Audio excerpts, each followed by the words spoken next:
That Fire by David Tennyson. That all-consuming fire you speak of, does it hurt? Is it as bad as some say, or better? Does it really burn away all that doesn't belong, all that's unlike you, all that's not of your kind, all that's not of love? If I say yes to this fire, could it take forever? Could we go slow? Could I change my mind? Could it really help? And when we're done, am I still going to be me? Am I going to feel complete? Am I going to know we are one? Am I going to be as alive as you say? More importantly, will you stay with me? Will you hold my heart? Will you lift your faces? Will you cover me? If this is your idea of fire, refine me. If this is the way you judge, restore me. If this is the lake you speak of, baptize me. If this is your invitation to oneness, arrest me.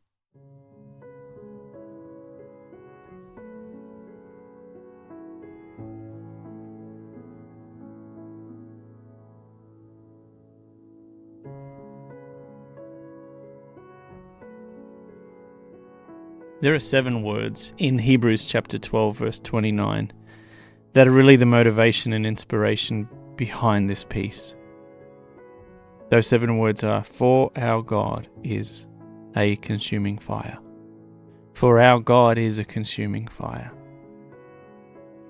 Several months ago, I started reading a book by John McMurray. It was released last year. It's called A Spiritual Evolution, Rediscovering the Greatest Story Ever Told. And it has rocked my world. It has challenged the way that I have believed, but I would probably use the word accepted, the role of fire in our lives, the role of fire in the narratives and the imaginations and the theology and the teaching and the preaching behind hell, behind what happens when you die. And friends, eschatology, if I say the word eschatology, many of you, those who've been around for a little while, may understand that, may think or believe that eschatology is about the end times. The end times, where Jesus comes back or has come already, and there's tribulation and all kinds of things as the world falls apart. Eschatology, however, is really the theology based around the soul. What happens to the soul when it dies, not just the end of the whole world. And so, from an eschatological perspective, we have taken the fire of God and we have placed it and labeled it as this terrible thing to avoid. In John McMurray's book, he talks about how much George MacDonald shook his world, the writings of George MacDonald. George MacDonald was born in 1824, died in 1905, and wrote some compelling literature. There's short stories, there are poetry, there's sermons, and there is a sermon within his Unspoken Sermons book. And most of this you can get all online for free, so you can look up Unspoken Sermons, George MacDonald, M-A-C, Donald MacDonald. And within these writings, he had this writing on the judgment of God and this writing on the consuming fire. And I'd encourage you to read these if you like. The whole reason that I write poetry is to try and explain some heavier, bigger concepts, feelings, emotions, thoughts, all these things. Poetry as an art form is, as David White said, it's the kind of writing to which there's no defense. I don't have to defend my poetry. And you may disagree with the theology behind this, but I'm here I make these podcasts so you know what's behind the poetry. The consuming fire. Our God is a consuming fire. If we read our Bible with this concept that the fire of God is something to be avoided, that the fire of God is something reserved for those who are naughty, reserved for those in hell, reserved in eternity for those who did not accept Christ before they died, then you will read and live and die with that in mind. But you need to know, and I've since learned, that the fire of God can be seen as something that we ask for, that we want, that we welcome this side of eternity, this side of our passing from one life to another, this side of the life we've been given. Now, when I got saved in 1995, I got saved, came to a knowledge of Christ. I was having a 17-year-old existential crisis. Looking down, I got my license. I think I had a girlfriend at the time. I was like, wow, what else is here? What else is to accomplish? And eternity began, the thought of eternity, was set before me. And I had some friends that I went to Bible classes and a youth group. And the long short of it is that I didn't want to have the mark of the beast. I didn't want to go to hell. I wanted to go to heaven, and the way you do that is to accept Jesus Christ as your Lord and Savior, because I was told if you die tonight and you haven't accepted Jesus, then you will surely perish, go to hell. And that was translated as something like, I better get my insurance ticket and assurance. I'm grateful that since then I've learned that although it took that to get me across the line, walking with Jesus is so much better. The challenge is that so much of our language today, so many believers, so many followers of Christ are motivated by a fear to avoid the flames of hell instead of to invite the fire of God. And I would put it before you that because God is love, and because God, you ask him into your life, then God comes into us as a consuming fire, to quote Paul Young, to burn away anything that is not of love's kind in our life. And so this piece, as I just want to unpack it for you bit by bit, has been influenced and motivated by a big change of heart on the fire of God, on what life after death would look like. I am inviting and welcoming the fire of God in my life, and in part I can do that consciously, and in part I think that just happens to us. But when I move from this side of eternity to the next, I believe, and you may disagree with me, but you need to know, over the centuries and still today, there are many, many who believe this is the theory behind eschatology. And you know what? As I say to my friends, this is what I believe at the moment, and I might change. I've come to a point in my Christian walk after 24 years where I realize that it's my faith and relationship with Jesus and his love and commitment to me that actually matters more than a theology I subscribe to, a doctrine I buy into, a denomination I belong to, because at the end of the day, I think we'd all agree it's all about Jesus. And if you do have a concern about my theology and belief system, by all means, hop onto my website, and I do have in my About page and other places you can find what I actually believe. It's not as scary as you may think, but these are theories.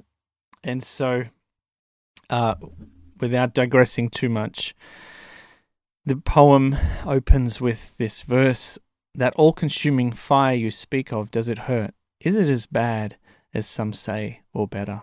And that is the contrast there. Some wish to avoid it. I'm beginning to see that the fire of God is his kindness and his love for me, his fierce love for me.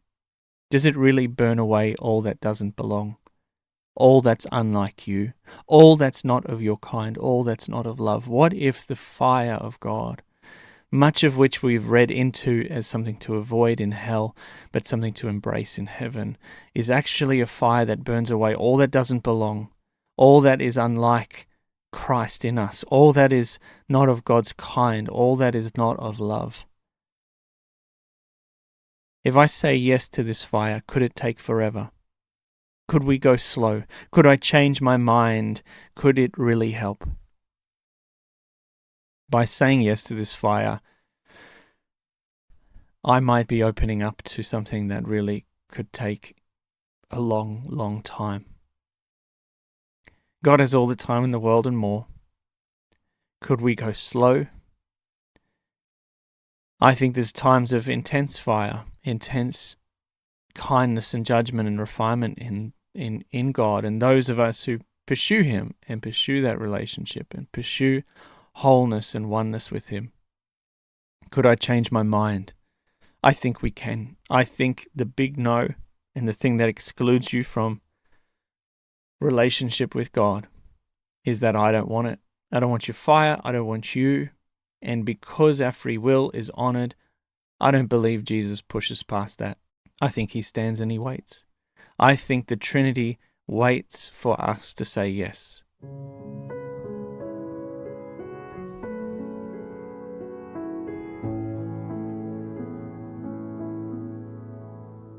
The next stanza says, "And when we're done, am I still going to be me?"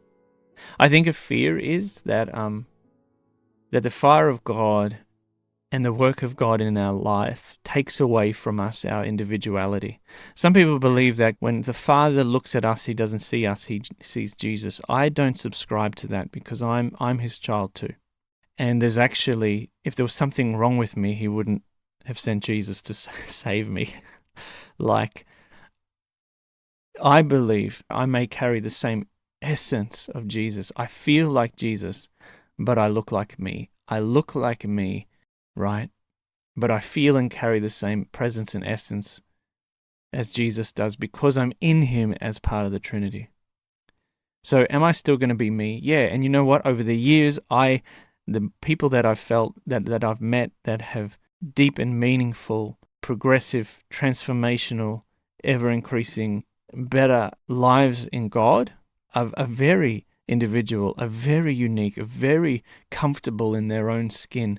And if I line them all up, you would see how different they are.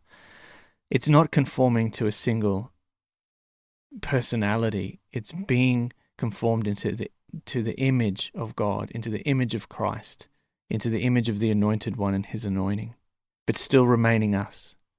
Next part of it says, am I going to feel complete? Am I going to know we are one? Am I going to be as alive as you say? And I think the invitation to the fire of God is, in fact, an invitation to be as alive as He says we are. I think people, as we look for that abundant life, we have to know that it's an invitation that may be painful, may be uncomfortable, but ends in us being as more alive as we could possibly think. But it does require us to walk into a relationship with God as a consuming fire.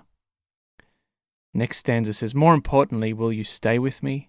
Will you hold my heart? Will you lift your faces? Will you cover me? More important, will you stay with me? What I love about the fire of God is that it is His fire and the invitation is into oneness. But I think, to be honest, I think a fear that I have or others have is that can feel terribly alone. And if this fire is going to come, I don't want to be alone. I want to be held. I want Him to stay with me. I want Him to lift His face towards me. And I want Him to cover me in this. The consuming fire of God is one that calls us into such a deep relationship with the Trinity, that burns away all that is not of love's kind as you come into this relationship. And I finish off with these lines. If this is your idea of fire, refine me. God is a refining fire. Bible talks about that fire being a refining fire. If this is the way you judge, restore me. And this is the difference here, friends, between restorative judgment and retributive judgment. I believe the judgment of God, I'm convinced that the judgment of God is restorative. It calls me forward into a better life, into a greater oneness, into more of who I am. If this is the lake you speak of, baptize me. That's a reference to the lake of fire we read about in Revelation. What if I would just posit to you, what if that lake of fire was not a fire and brimstone hell to avoid, but a lake and a river of God that burns away all that's not of love's kind? If this is your invitation to oneness, arrest me. And I end on that. And I'll end on that here. Some things to think about, some things to maybe to go off and read. But this, my friends, I believe is this crucial part. The fire of God is a crucial part of our theosis, our becoming like God. What if the fire of God was God himself, was his fierce love to burn up anything that is not of love's kind in my life? So, to finish, I'll read the piece again. Thanks for joining us. That all-consuming fire you speak of, does it hurt? Is it as bad as some say, or better? Does it really burn away all that doesn't belong, all that's unlike you, all that's not of your kind, all that's not of love? If I say yes to this fire, could it take forever? Could we go slow? Could I change my mind? Could it really help? And when we're done, am I still going to be me? Am I going to feel complete? Am I going to know we are one? Am I going to be as alive as you say? More importantly, will you stay with me?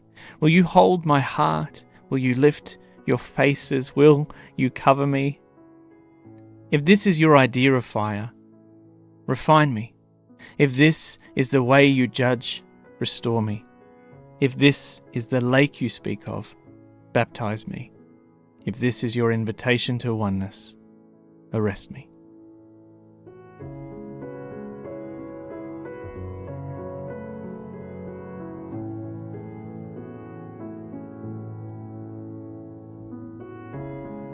Thanks for listening to this podcast. It's available on iTunes, Podbean, Spotify, davidtenson.com, and also on our Patreon page, patreon.com/leaderheart, where you can find more stuff and support us through a monthly donation. If you are listening to this on iTunes, I would really appreciate a rating and a review. It would really help get the word out there. Till next time, Shalom.